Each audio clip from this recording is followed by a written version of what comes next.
Olá, eu vou gravar um vídeo de revisão para a última prova de bloco do ano. Graças a Deus, está acabando. Pessoal, essa prova de bloco vai cair em matemática financeira, tá bom? Então, aqui nesse slide eu coloquei as fórmulas principais que vocês precisam saber sobre matemática financeira. Nessa primeira prova, eu tenho que o montante é igual ao capital mais os juros. Vamos entender esses termos aqui, ó. Vamos supor que eu vou fazer um investimento. Eu tenho um dinheirinho e eu vou aplicar esse dinheiro para ele render para mim algum valor no final, tá? Então, esse dinheiro que eu vou aplicar, pessoal, esse dinheiro inicial é esse C, que é o capital. É o dinheiro que eu estou investindo, tá? O montante, pessoal, é o todo. Então, vamos supor que eu investi R$ 1.000, deixei lá por 5 anos a juros de 5% ao mês, e depois de 5 anos eu vou e tiro o dinheiro. Então, quando eu vou tirar o dinheiro, eu tiro o montante, eu tiro esse valor que eu investi mais o que rendeu, né, do meu investimento. Então, o montante é o todo, o capital é o valor inicial e esse J é os juros que me rendeu, tá? É o extra que eu vou ganhar ali. Esse tipo de aplicação, pessoal, normalmente eu empresto meu dinheiro para algum banco, para alguma empresa privada, e eles vão trabalhar o meu dinheiro, e pelo fato de eu ter emprestado meu dinheiro, eu acabo retirando um dinheirinho, né, os juros, pelo empréstimo do meu dinheiro a essas entidades, tá? Mas pode ser o contrário também, né? Eu posso, ao invés de fazer um investimento, fazer uma dívida. Então, aqui, pessoal, o capital é o valor da minha dívida inicial.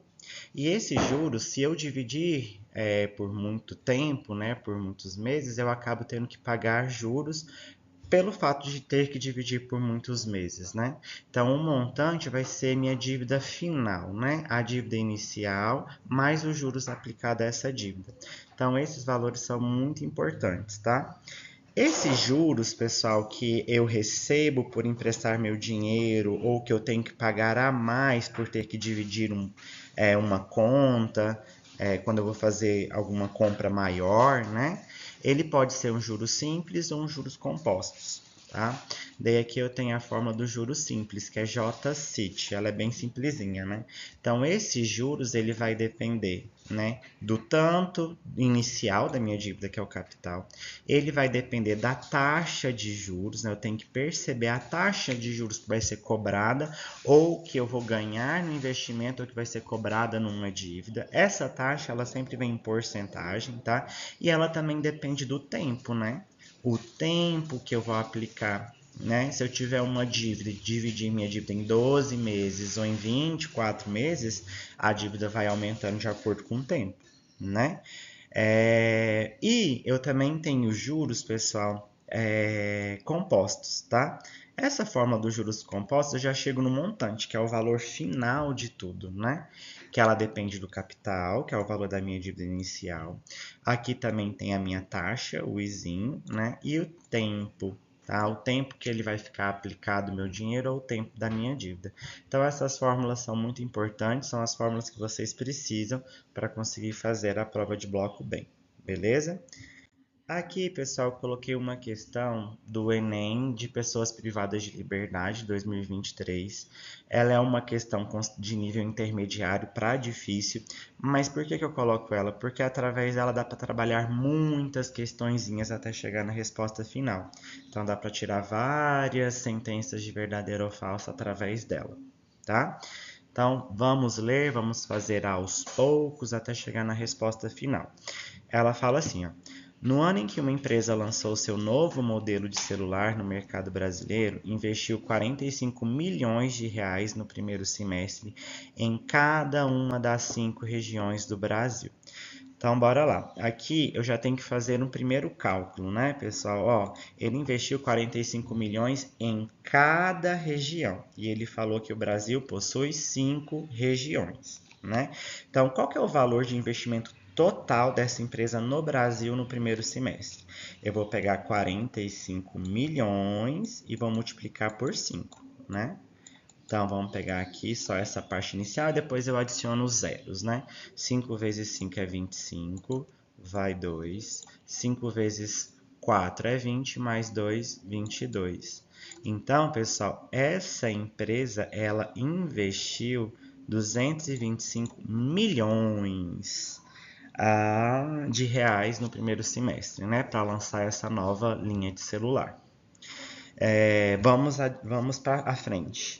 Colocando à venda 30 mil aparelhos por região. Então, aqui eu também tenho que fazer outra conta, né, pessoal? Ela colocou 30 mil aparelhos em cada região, mas são 5 regiões. Então, quantos aparelhos que essa empresa colocou à venda? 5 vezes 0, 0. E 5 vezes 3, 15. Então, pessoal, ela colocou 150 mil aparelhos à venda. Então, vamos só colocar os valores aqui, ó. Esse aqui é o valor investido. E esse aqui é a quantidade de celulares. Beleza, ó. No primeiro semestre, todos os aparelhos colocados à venda foram vendidos, gerando um lucro total de 30 milhões de reais. No segundo semestre, a empresa decidiu que faria o mesmo investimento e colocou à venda as mesmas quantidades de aparelhos por região. Por causa da demanda observada, a empresa considerou que todos os aparelhos desse modelo que fossem ofertados sejam vendidos. E, além disso, planeja obter um lucro total 10% maior no segundo semestre do que o que obteve no primeiro semestre. Então, pessoal, demanda e procura, né? Eles venderam todos os celulares a esse valor. Então, eles vão colocar a mesma quantidade, mas como vendeu muito no primeiro semestre, no segundo eles querem colocar mais caro, porque eles querem render mais, já que vendeu tudo, né? Então, deu uma valorizada aí, né, esse celular. E eles querem um lucro 10% maior do que no segundo semestre do que eles obteram no primeiro semestre. Então, já vem uma conta de porcentagem, né, que está muito entrelaçada à matemática financeira. Então, bora lá. O lucro que eles obtiveram no primeiro semestre foi de 30 milhões. 30 milhões, ó, lucro total de 30 milhões. E para o segundo semestre, eles querem um lucro total 10% maior. Então, vamos fazer essa conta aqui, né? Eu quero saber quantos que é 10% de 30 milhões, para saber o lucro extra que eles vão ganhar, né? Vamos fazer essa conta, ó. 10% de 30 milhões. 30 milhões. Pessoal, aqui eu vou ter que passar da linguagem do português para a matemática para eu resolver, né? Então, aqui, ó, 10%. 10% é 10 dividido por 100. O D na matemática é uma multiplicação. Então, aqui eu vou colocar um sinal de multiplicação. E 30 milhões, né, pessoal? Colocando aqui todos os zeros. Se eu colocar 30 mais 3 zeros, fica 30 mil. Mais 3 zeros, fica 30 milhões. Assim vai ficar bem fácil, porque eu posso cancelar zero em cima, zero embaixo, né? Então, esse zero em cima cancela com esse zero embaixo. E esse zero embaixo cancela com esse zero em cima.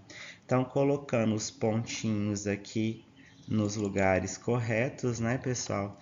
Ele quer ter um lucro de 3 milhões a mais do que ele obteve no primeiro semestre.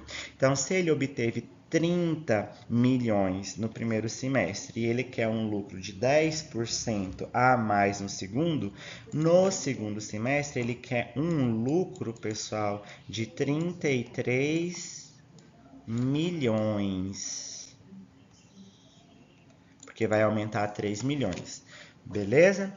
Então, eu vou guardar essas informações, eu vou para os próximos slides, colocando essas informações para facilitar para a gente continuar os cálculos, beleza? Pessoal, olha, então ele quer um lucro de 33 milhões, ele investiu 225 milhões e ele vendeu 150 mil celulares. Então, a pergunta final que ele quer saber é quanto que cada celular tem que custar no segundo semestre para que ele obtenha esse lucro que ele quer obter no segundo semestre, tá? Bora lá, pessoal. A gente falou que montante é o total, né? O montante é o capital, é o dinheiro que ele coloca, mais os juros, que é o extra que ele obtém, né? Se for uma aplicação ou o que você precisa pagar a mais se for uma dívida, né? Então, vamos calcular o montante dessa empresa aqui, ó. Ele investiu, né? Então, o valor inicial que ele colocou foi de 225 milhões. E ele quer obter no segundo semestre, pessoal, um lucro de 33 milhões. Então, esse lucro vai ser esse extra, esse a mais, né? Então, vai ser esses juros aí. Então, vamos ver qual que é o montante, qual que é todo o dinheiro envolvido no processo, né? Então, eu vou colocar 225 mais o lucro que ele quer obter, que é 33 milhões. Eu vou obter um montante de 258 milhões. Então, bora lá, pessoal. Todo o dinheiro movimentado vai ser de 258 milhões, né?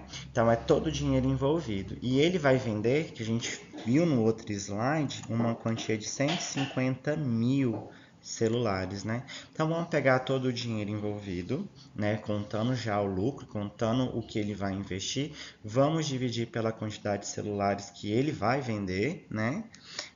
Para ver quanto que tem que valer cada celular. Essa é a conta final. Então, eu vou pegar aqui, ó, 258 milhões. Então, 258 mais 3 zeros, 258 mil, mais 3 zeros, 258 milhões. E vamos dividir por 150 mil. 150 mil. Então, nessa conta, eu vou cortar esses 3 zeros aqui com esses 3 zeros. Dá para cortar mais um zero aqui. Então, eu vou ter, pessoal, 25.800 dividido para 15. Eu vou obter 1.720. Então, para ele obter esse lucro, fazendo esse investimento que ele fez, pessoal, cada celular no segundo semestre vai ter que valer R$ 1.720. Então, aqui, pessoal, a gente trabalhou porcentagem, a gente trabalhou a fórmula do montante, a gente usou raciocínio lógico, fez conta de matemática básica. Então, é uma questão que ela exige muito, porque ela tem um texto longo, ela precisa de muitas contas, por isso que ela é uma questão de intermediária para difícil, mas ela envolve grande parte aí da matemática financeira. Então, vai ser uma questão teórica junto com raciocínio lógico que estará na prova de vocês, beleza? Pessoal, eu coloquei uma questão do CAET de 2020, né, que ela vai estar trabalhando com juros simples. Então, nós vimos lá no primeiro slide que o juros simples é J-CIT, né, uma fórmula fácil de memorizar. Então, nós vamos pegar os valores da questão, substituir aqui para achar o que ele está perguntando, né? Olha, uma pessoa aplicou 3 mil reais. Então, é o dinheiro inicial de uma aplicação. A gente falou que todo o valor inicial de uma aplicação é o capital. Então, no lugar do C aqui, eu já vou colocar 3 mil reais. A taxa de 2% ao mês. Então, a taxinha que a gente sabe que sempre vem em porcentagem é 2%. 2% é 2 dividido para 100, 2%. Durante 5 meses, a gente sabe que o tempo aqui, pessoal, é o Tzinho. Então, vou colocar 5 meses no regime de juros simples, por isso que eu apliquei essa fórmula. E ele quer saber, né, o quanto que rendeu no final das contas, né, essa aplicação. Então, para o juros simples, primeiro eu calculo os juros, depois eu somo com capital para saber o total, né, o montante, quanto de dinheiro que essa pessoa vai sair no final. Aqui fica fácil, ó, porque eu tenho zero em cima, zero embaixo, zero em cima e zero embaixo. Aqui vai ficar 2 vezes 5, 2 vezes 5 é 10, e aqui eu vou ter 10 vezes 30, que é 300. Então, essa pessoa, pessoal, se ela aplicar 3 mil reais durante 5 meses a 2% ao mês, ela vai obter de juros 300 reais essa aplicação. Como ela já tinha colocado um capital de 3 mil reais e essa aplicação vai gerar um juros de 300 reais, no final do dia ela vai ter um montante de 3.300 reais no final de 5 meses, né? Então ela investiu 3 mil e ficou com 3.300 no final nessa aplicação que ela fez. Vamos analisar algumas coisas aqui que também são importantes. Ele colocou 2%, ó. 2% em forma de fração, eu posso representar 2 dividido por 100. Aqui eu posso simplificar, se eu quiser, né, pessoal? Porque são números pares, né? Então dá para dividir por 2. Eu sei que 2 dividido para 2 é 1. E eu sei que 100 dividido para 2 é 50. Então eu posso representar 2 por 100 ou na forma irredutível 1 por 50. Às vezes eles me perguntam em decimal, né, pessoal? E eu posso representar esse número em decimal também. Era só pegar 2 e dividir por 100. Eu não consigo fazer essa divisão. Por mais simples que pareça, caiu muitas dessas questões no Enem desse ano, né? Muita gente esquece de fazer essa conta básica, né? Eu só consigo começar a divisão se meu numerador for maior que o meu denominador. 2 não é maior que 100. Para eu aumentar, vou adicionando 0. 0, e aumento um 0. Obtenho 20, o 20 não é maior do que 100, eu coloco outro 0 e adiciono um 0 aqui. Agora sim, 200 é maior que 100. Eu vou fazer a pergunta, que número que eu multiplico por 100 que vai dar 200? Eu sei que é o número 2, porque 2 vezes 100 é 200, e 200 menos 200 é 0. Então, se eu quiser representar 2% em decimal, é 0,02. Cuidado, a gente fala que 2% é 0,2. 0,2 é 20%, tá? 2% é 0,02. Beleza? Vamos fazer uma questão para trabalhar com juros compostos e acabar aqui a nossa revisão. Pessoal, então aqui ó, é uma questão do Revisa desse ano, né? Ele fala assim: as irmãs Liz e Beatriz aplicaram R$1.000 cada uma em investimentos com taxa de juros a 5% ao mês no período de um ano. Liz aplicou a um regime de juros simples e Beatriz a juros compostos. Então vamos fazer o cálculo tanto da Lisa, que é juros simples, quanto da Beatriz, que é juros compostos. Vamos fazer da Beatriz primeiro, que é juros compostos. Então aqui eu vou colocar o lucro obtido pela Beatriz, já que ela fez um investimento a juros compostos. A gente sabe que a forma dos juros compostos é o montante igual a capital, 1 mais a taxa elevado ao tempo. Então observa, ambas irmãs, elas aplicaram R$1.000. Então, esse aqui é o dinheiro inicial, né? Então, se é o dinheiro inicial que ela aplicou, eu vou colocar aqui no valor do capital. Então, o montante do final dessa aplicação vai ser 1.000, abre parênteses, 1 mais a taxa. Se a gente procurar no texto, a gente viu que a taxa foi de 5%. Toda vez que fala em taxa, eu acho o valor em porcentagem. 5%. Se 2% é 0,02, 5% é 0,05. Então, aqui eu vou colocar 0,05. Quando eu trabalho com juros compostos, fica mais fácil trabalhar com um número em decimal, tá? E elas aplicaram, pessoal, essa taxa é 5% ao mês, e elas aplicaram no período de um ano. Então, a taxa está ao mês e o período está em ano. Eu tenho que transformar um no outro. Então, eu sei que um ano são 12 meses. Então, como a taxa está de 5% ao mês, o tempo aqui eu vou ter que colocar em meses. Então, vão ser 12 meses. Então, aqui no lugar do tempo eu vou colocar 12. Beleza? Então, aqui o meu montante vai ser 1.000 vezes 1 mais 0,05 é 1,05 elevado a 12. Daí, né, quando é uma potência, né, pessoal, que tem um número muito grande no expoente, a questão ele me dá essa resposta, né, para eu não gastar tanto tempo fazendo isso. E a questão me deu, ó, considere que 1,05 elevado a 12 é 1,7959. Então, eu já vou colocar esse valor, né, a questão já me ajudou. Então, eu sei que meu montante vai ser 1.000 vezes 1,7959. Pessoal, quando eu faço 1.000 vezes 1,7959, eu sei que o 1.000 tem 3 zeros. Então, eu vou deslocar, como eu estou multiplicando, eu estou aumentando esse número, eu vou deslocar a vírgula 3 casas, porque o 1000 tem 3 casas. Então, desloco 1, 2, 3. Então, o valor final, né, dessa aplicação que a Beatriz vai pegar depois de um ano, né, fazendo uma aplicação de R$1.000, com 5% ao mês nesse investimento, ela vai pegar R$ 1.795,90. Então, bom, né? Ela tinha R$1.000 e no final de um ano ela vai ganhar aí 795,90 só por aplicar esse dinheiro. Agora vamos fazer, pessoal, aqui do lado, o que rendeu para irmã da Beatriz, que é a Lisa, né? A Lisa, ela fez essa mesma aplicação, mas a juros simples. A gente sabe que o juros simples é J-Cit, é mais fácil, né, de fazer a conta.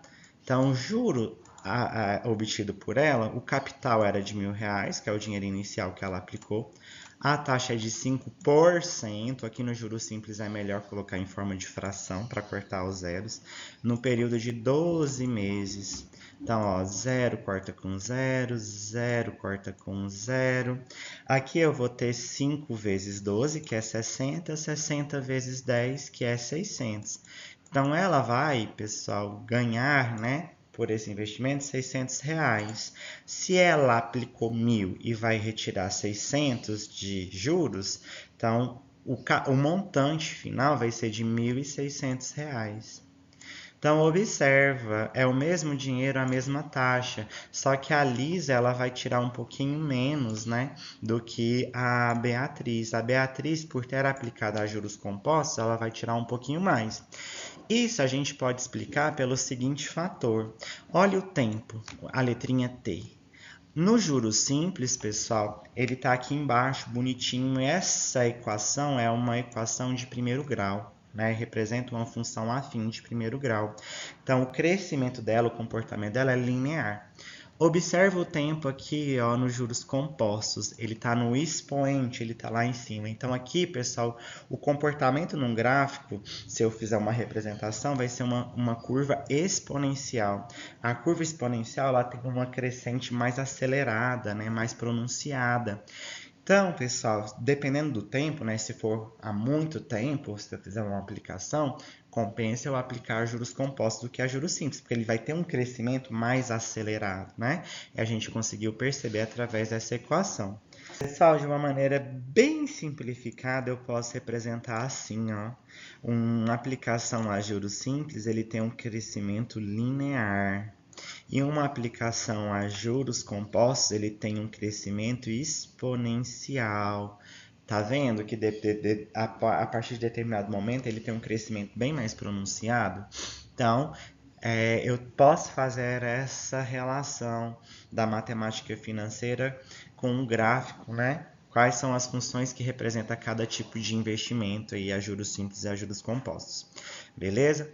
Pessoal, eu acho que com essa explicação vocês vão conseguir sair bem aí na prova de bloco. Assistam, revejam se precisar. Qualquer dúvida, estou à disposição. Então, é isso. Boa prova de bloco. Beijo. Tchau!